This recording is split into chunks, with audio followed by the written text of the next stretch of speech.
I got to tell you, old Duke Hoosier made it back home to Hoosier Town, where I grew up, right here in northeastern Indiana. So it's been so long since I've seen you. Seriously, how long's it been? Oh, gee, man. I know it's been 10 years anyway. Yeah. How crappy is that mower in the real world? It's rates right down there with Is there a mouse in there?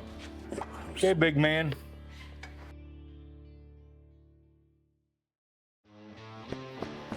Devo! Guess who's home? The big Duke. Yeah, baby. Yeah, baby. Oh, I see you over there. All right, you come over here in a second. Right now, I got to tell you, old Duke Hoosier made it back home to Hoosier Town, where I grew up, right here in northeastern Indiana. So excited to see some of my old friends and family, and I'm even more excited to be back hanging out with my old buddy Devo. I talk about my brother Devo back in the day when I was trying to get that engine running on the Argo. He's a John Deere aficionado. He got my Kawasaki parts to me. He ended up getting me a whole brand new block to get that stupid Argo running so that we could actually go have some fun with it. I'm in his shop today, and guess what we have? We have nothing more than another two-stroke snowmobile engine that we have to pull out today. So I'm going to pull him in here in a second. But let me tell you a little bit about this thing. This is a Yamaha Phaser 2 from 1990, 91, somewhere in there. Christopher and Karen, they gave me this because they didn't think it ran. And Devon's going to walk in here in a second, and we're going to see if we can get it running. But yeah, get on in here, Devon. It's been so long since I've seen you. Seriously, how long's it been? Oh, gee, man. I know it's been 10 years anyway. Yeah, yeah. 10 years plus. Yeah. Cool. Well, Karen says this doesn't run. And I will tell you, he took a cutoff wheel and we cut through the airbox because we know this is all coming apart and I'm never going to use the airbox. And we have some, we got some starter fluid. Yep. Got some starter fluid. Right, and we got a jump box on it. We're going to see if this thing runs. Are you ready to give it a shot? Let's see what happens. All right. So this has to come up. Should I choke it?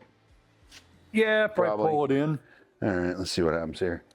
We know it turns over. We pulled the plugs and put some goop down in there. Ready to go? Yeah, I'm ready.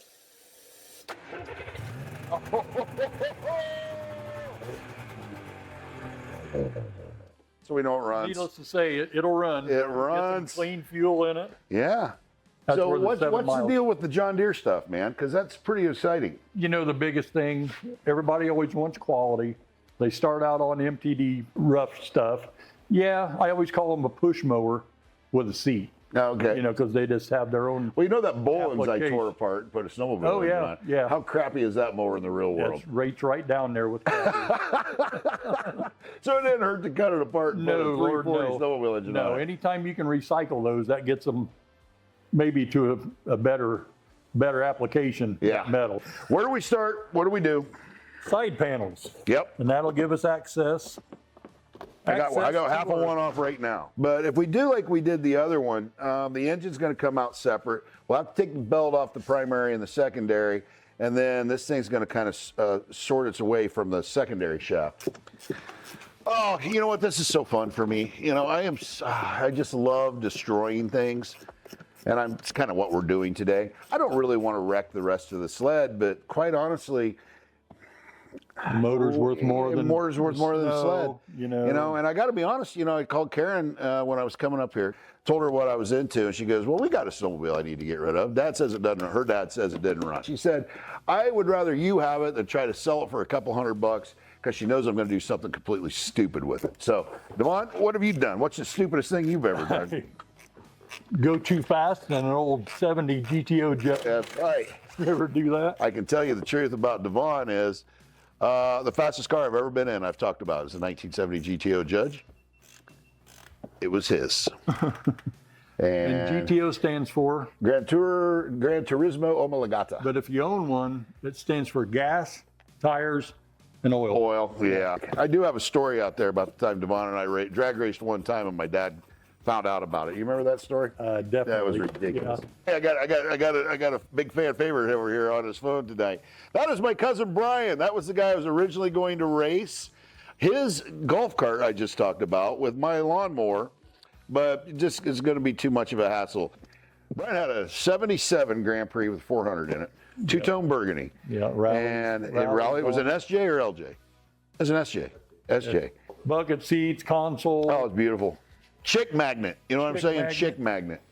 with PMDs. You remember that, Devon? PMDs, you got it, Pontiac Motor Division. Yeah, but I do remember Mr. Know-It-All car guy. We're over at his house one day, and he and Wentz show up. Wentz in his Torino, and we're looking at the PMDs he had on it. The letters PMD on the center cap of the Rally 2s he had on his Judge at that time. And they're both looking at me. They go, I wonder what PMD stands for. Me, dumbest guy alive. I'm like, oh, that's Pontiac Motor Division. And they both stood there and looked at me like, when did you get smart? All right, so I don't know if you can see this, Christopher. In here's a fan. So this is the crank, right? Crank's here, and it runs a belt. Oh. A lot of snowmobiles don't have this belt, but it's got an air fan in it, right? It's air cooled, but it's got its own air cooled. Where, like that little 340 I have on the slow-mo, it doesn't have a fan in it. It just takes air and hits it. That's why all the shrouding's important on this one. Is it actually cools the heads on this thing without any liquid. And of course, when you're riding in Colorado, where this one came from, was this yours, Christopher? It was family's. Yeah, okay. 0 degrees, and you don't need a radiator or anything on this thing. So how long did you guys have this thing? Well, we used to trailer it back and forth to Colorado. Yeah. What part? Marble, Colorado. It's 8,000 feet up. Ooh, that's some good riding. You know, we had 2 of them. So, and it's just great backcountry to snowmobile and. Just like. All right, let him see what you were doing. Finish that up. Okay. As if he Got just one. I got one here that's being a problem child. So. Christopher, is it killing you to see us cut your sled? I don't know. Going to a good. Oh my God. I think I would freak out. I would literally freak out if somebody cut some of mine apart right in front of me. What I'm looking for here is, these are needle nose, but I've got to pull a spring back. They make one that usually has a hook, or sometimes you grind a hook hole into it. A couple drawers down. No, you're lying to me. That's what Devon does. He lies to me about everything. Let me come over and get it. I got. All right. You gotta do something with yourself around here. Jesus. I drive all this way, 13 and a half hours to get to this idiot, you know? Just so he and I can tear something apart together. So what I'm doing here, Christopher, that hook's gonna help me grab a hold of that without flinging it apart. So you can just kind of yank these off of here. Yeah. That's what. That makes that job a lot easier. Otherwise, they fly back and hit you in the head. It's amazing. Most of these are all held together by springs. You know, these exhausts on 2-strokes. Probably the when it doesn't work, definitely force it. So this is just a straight 2-stroke pipe. Notice it blimps out, then it goes to what's actually the muffler. 2 strokes get on the pipe. They call it getting on the pipe. This isn't a normal exhaust like a 4-cycle is. They use pressure, and I mean, it's mathematical again. I know. So once you get up into your RPMs, and you get a lot more RPMs out of a 2-stroke, it actually develops more power as you go. And you know, if you've ever heard of Widowmakers H3s, those things. 3-cylinder 2-stroke Kawasaki. Oh my God. 250s, 500s. In fact, your brother-in-law has one. Oh, really? Yeah. He has an H3 original. What size? 750. Widowmaker. It is the actual Widowmaker. Well, is it out yet?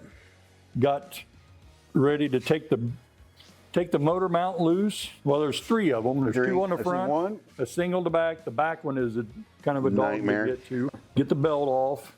Yeah, you want to show them how to do that? There's a trick to getting these belts on and off. Normally, I jack the rear end up. Okay, I'll just lift it. Allow there's a jack stand. It's easy. Yeah, that's pretty easy too. You know, but you got to have a way to rotate it.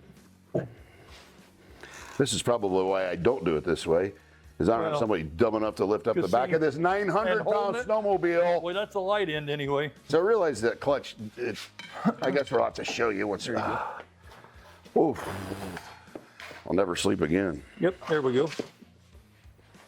Now, if you look at that Belt clutch. it is. Look at that big chunk out of it. Yeah, that's not It was a doomer. You've had plenty of these toys. Yes. What's your favorite toy? That I've owned, or Yeah. probably a 73 CR250 Elsinore. Wheelie machine. Yeah. Devon's is one of these natural Evel Knievel wheelie guys, right? He's been able to, I mean, my first street bike, I couldn't get that thing to wheelie. He got on it and like almost no RPM, pops the clutch, rides it up and down the street on a wheelie. And I'm like, how'd you do that?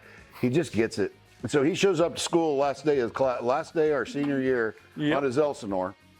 in the parking lot, and everybody's hanging around having fun, and all of a sudden he goes Evil Knievel, and school buses pissing everybody off, and he's just riding wheelies all around the parking lot until Mr. Neal came out, right? Yeah, actually it was Mr. Griffith. Ah. He goes, I'm impressed at what you can do with that. He says it's kind of hard to do that in the parking lot with all the school buses. Oh, man. He liked it, but it's like, yeah, not be doing that. Zip. What you needed. Now, how hard do those come off there? I have Honestly, I'm should over slide off. I'm over $1 million on these. Oh, for the Lord's! Oh, well, the front ones are really hard to take off. Those are on a tapered shaft. Yeah. So, and it is amazing how much a taper can hold. Yeah. It's not keyed. I know. I don't get it. That clutch runs that clutch, which runs this shaft, which is a jack shaft. There's a disc brake in here, and then there's a gear in here, and there's another gear here, and the chain, and this thing it takes the tension out of it. Then there's a big cog on there that runs the track. That's how these things work. Normally, when Brian and I are messing around, we just cut the shaft.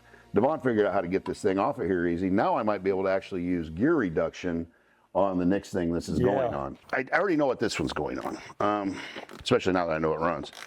And I'll tell you a little bit about it since we have nothing else to talk about at the moment.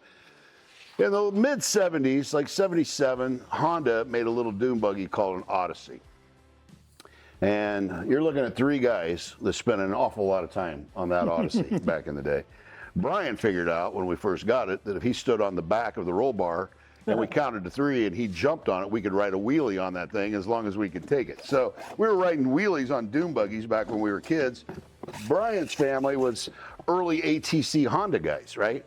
Started off on 90s. I remember when Ronnie got a 110. Brian had 250 SX.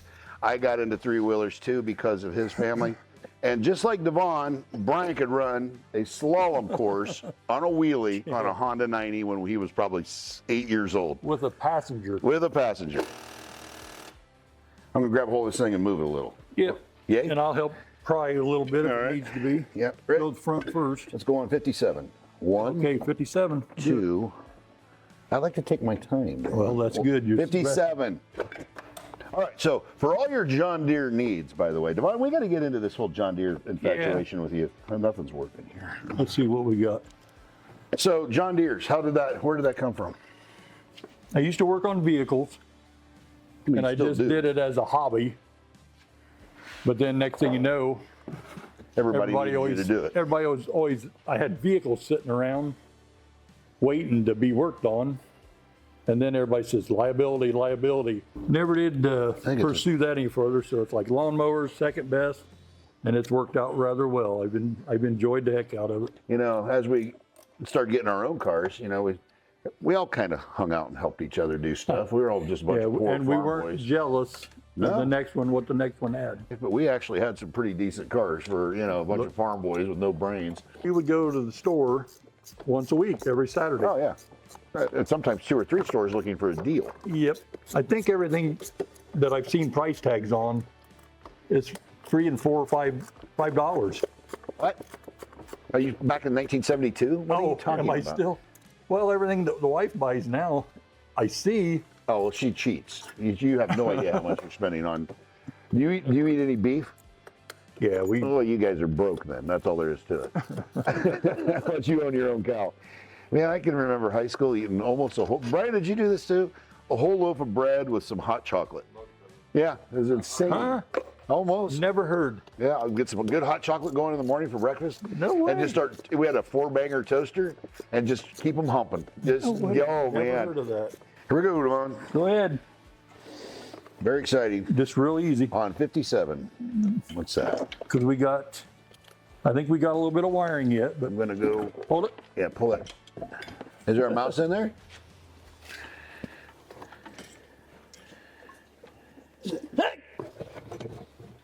I'm trying to get this out of your way. There you go. Okay, big man. Make sure it's not. It is. There it is, Mama. Number 2. Monfrindo. All right, well, Devon, get in here. Got to do a closeout for tonight's episode. Christopher, thanks for coming tonight and hanging out with us. And I want to thank you. All new to me, man. This is behind the scenes. Being part of it was great. It's so much fun, though, to hang out with a buddy of almost 50 years. Yeah. Yeah, who'd have thought? And to him to open up his doors to Blowing Gaskets North, Indiana. Let's just call that my newest and bestest Blowing Gaskets buddy right here. That's it. And once he finally gets his act together, you might see some serious John Deere stuff. There's always tricks up the sleeve. There is, and he's the guy to do it. So we'll see you next time. Thank you. Perfect.